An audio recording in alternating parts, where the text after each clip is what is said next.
South ఇండియాలోని అతి తక్కువ ధరలకి రత్నాలనందించే ఏకైక సంస్థ 6JVR. ప్రస్తుతం మనం ఉన్నటువంటి ఈ ప్లేస్లోనే మొన్న 3కి చేవెళ్లలో బస్సు అలాగే టిప్పరు ఢీకొని ప్రమాదం జరిగినటువంటి ఏరియా ఇది. ఒకసారి చూడండి, ఇంకా ఇప్పటికి కూడా కంకర అలాగే ఉండింది. తర్వాత బస్సుకు సంబంధించినటువంటి సీట్స్ నుజ్జు అయిపోయినటువంటి బస్సులో పార్ట్స్ అన్నీ కూడా ఇంకా ఇక్కడ మనకు కనిపిస్తూనే ఉన్నాయి. లేడీస్ ఎవరియో చెప్పల్స్ కూడా ఉన్నాయి చూడండి, ఒక్కసారి లోగో కూడా కనిపిస్తుంది చూడండి, రాష్ట్ర రోడ్డు రవాణా సంస్థ అని చెప్పేసి. బస్సు యాక్సిడెంట్ అయిన తర్వాత ఇమ్మీడియట్గా రోడ్డు వైడనింగ్కి సంబంధించినటువంటి పనులు స్టార్ట్ చేశారు. నిజానికి ఇది గతంలోనే నేషనల్ గ్రీన్ ట్రిబ్యునల్ వల్ల ఆగిపోయింది. ఎప్పుడో శాంక్షన్ అయిపోయినటువంటి రోడ్డు వైండింగ్ కోసం. యాక్సిడెంట్ కంటే ఒక 2 రోజుల ముందునే కోర్టులో అది ప్రాబ్లం సాల్వ్ అయింది. దానికోసం అని చెప్పేసే ఇంకా ఇమ్మీడియట్గా వర్క్ స్టార్ట్ చేస్తారు అనుకుంటున్న సమయంలో కరెక్ట్గా యాక్సిడెంట్ అయింది. ఇప్పుడు స్టార్ట్ చేశారు, వర్క్ చేస్తున్నారు చూడండి. మొత్తం రోడ్డుకు సంబంధించినటువంటి కొలతలన్నీ తీసుకుంటున్నారు. ఎంతవరకు దాన్ని వైడనింగ్ చేస్తారు అనే దానికోసం. కేవలం ఏంటంటే ఇక్కడ మీకు ఇక్కడ చెట్లు కనిపిస్తున్నాయి చూడండి, ఇంకా దారిలో పెద్ద పెద్ద చెట్లు ఉన్నాయి. ఆ చెట్లు దగ్గర 150 చెట్లు వరకు ఈ రోడ్డు సైడ్ ఉన్నాయి. రోడ్డు వైడనింగ్కి ఇబ్బంది అయ్యేటువంటి చెట్లే అవన్నీ కూడాను. సో ఆ చెట్లని కట్ చేయడానికి వీల్లేదు, ఆ చెట్లని నరకడానికి వీల్లేదు అనేదే నేషనల్ గ్రీన్ ట్రిబ్యునల్ వాదన ఫస్ట్ నుంచి కూడా. దానివల్లనే వాళ్ళు కోర్టుకు వెళ్ళి కోర్టులో ఇష్యూ అవడంతో ప్రభుత్వాలు కూడా ఏమీ చేయలేని నిస్సహాయ స్థితిలో అలా పెండింగ్లో ఆపేయవలసినటువంటి సిచ్యుయేషన్ ఉంది. అయితే ఇప్పుడు ఈ ఇన్సిడెంట్ తర్వాత అందులోనూ దానికంటే కొంచెం ముందు ఈ ప్రాబ్లం కూడా సాల్వ్ అవడంతో ఆ చెట్లను నంబరింగ్ ఇచ్చారు. ఆ చెట్లకు నంబరింగ్ ఇచ్చేసి వాటిని పక్కనే ఇంకాస్త పక్కకి లిఫ్ట్ చేసేసి ఇప్పుడు అంతా కూడా లేటెస్ట్ టెక్నాలజీ వచ్చింది. చెట్లు నరకాల్సిన అవసరం లేదు, వాటిని నాశనం చేయాల్సిన అవసరం కూడా లేదు.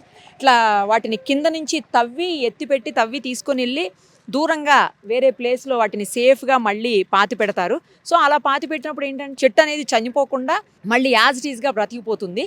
సో దానికోసమే గతంలో ఈ జిహెచ్ఎంసీ పరిధిలో అనేక సార్లు ఇవన్నీ చేశారు.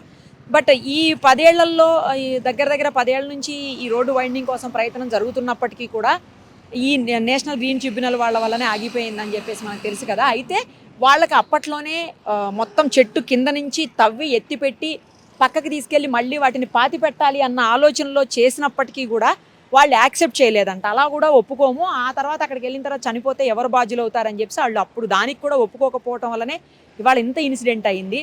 కానీ అందరూ ఆలోచించాల్సిన ఏంటంటే మనుషులు చెట్లు అని వచ్చినప్పుడు ఏది ముఖ్యం? మనుషులే కదా ముఖ్యం. చెట్లు ఇప్పుడు మనుషులే లేనప్పుడు చెట్లు ఏం చేసుకుంటారు? చెట్లు పెట్టుకొని ఏంటి ఉపయోగం ఏంటి మనుషులు లేనప్పుడు? ఇంకా ఆ చెట్ల కోసమే ఇంత ఇష్యూ అయింది. నెక్స్ట్ ఇంకొకటి ఏంటంటే రోడ్డు కూడా ఆ రోజు మనం చూసాము, మన దగ్గర విజువల్స్ కూడా ఉన్నాయి. ఆ విజువల్స్లో ఆ రోడ్డు ఏదైతే కింద పెద్ద గుంత ఉందో ఆ గుంతను కూడా పూడ్చారు. ఇప్పుడు లేదు ఆ గుంత కూడా. ఆ రోజు ఆ గుంత కూడా కారణమే ఈ అయినటువంటి యాక్సిడెంట్కి అని చెప్పుకున్నటువంటి పరిస్థితి మనం కూడా చూసాం కూడా. ఇప్పుడు ఆ గుంతను కూడా పూడ్చారు, ఒకసారి అది కూడా చూద్దాం మనం. ఆ రోజు చాలా పెద్ద గుంత ఉంది. ఇక్కడ ఇంకోటి ఏంటంటే ఇప్పుడు కాదు, ఈ ఏరియాలో దాదాపు 4-5 ఏళ్ల నుంచి కూడా అనేక యాక్సిడెంట్స్ అయ్యాయని చెప్తున్నారు. సుమారుగా 400 మంది వరకు ఈ రోడ్ యాక్సిడెంట్స్లో చనిపోయారు అని తెలుస్తుంది. సో ఇదిగోండి ఆ గుంతను చూడండి, ఇదే గుంత. ఆ గుంతను కూడా ఇప్పుడు కాంక్రీట్ తోటి ఫిల్ చేసినటువంటి పరిస్థితి అయితే ఉంది. ఈ గుంత కూడా ఆ రోజు యాక్సిడెంట్కి ఒక మెయిన్ రీజన్గా అక్కడున్న స్థానికులందరూ కూడా చెప్పింది. స్థానికులు ఎప్పటి నుంచో మొత్తుకుంటున్నా కూడా, స్థానికులు ఎంత గొడవ చేస్తున్నా కూడా ఈ రోడ్డు వైడనింగ్ అయితే కాలేదు ఇప్పటి వరకు కూడాను. కేవలం నేషనల్ గ్రీన్ ట్రిబ్యునల్ వల్లనే ఆ ప్రాబ్లం అయింది. నేను అదే ఇందాక చెప్పినట్లు మనుషుల చెట్ల అని వచ్చినప్పుడు 100% మనుషులే ముఖ్యం అవుతారు. మనుషులు లేకుండా చెట్లను ఏం చేసుకుంటారు? ఎందుకు చెట్లు చెట్లు చెట్లు చెట్లు అని చెప్పి చెట్లు ఉండాలి. ఎస్, పర్యావరణాన్ని కాపాడాల్సిన బాధ్యత అందరి మీద ఉంటుంది. కానీ మనుషుల్ని చంపేస్తూ కూడా చెట్ల కోసం అంటే అది కరెక్ట్ కాదు కదా. సో ఇవాళ 19 మంది చనిపోయి వాళ్ళ కుటుంబాల్లో తీరని శోకం మిగిలి ఒక ఫ్యామిలీలో 3 చనిపోయారు. ఒక ఫ్యామిలీలో తల్లి, కూతురు, తండ్రి 3 చనిపోయారు. ఇంకో ఫ్యామిలీలో ఒక అమ్మాయి MBA చదువుతుంది, స్టూడెంట్, ఆ అమ్మాయి చనిపోయింది. చిన్న పాప 40 రోజుల పాప చనిపోయింది. ఇంకో ఫ్యామిలీలో పిల్లోడిని హాస్పిటల్ తీసుకెళ్తూ తండ్రి చనిపోయాడు. ఇంకో ఫ్యామిలీలో భార్యాభర్త ఇద్దరు చనిపోయారు. కేవలం చిన్న పిల్లలు ఉన్నారు.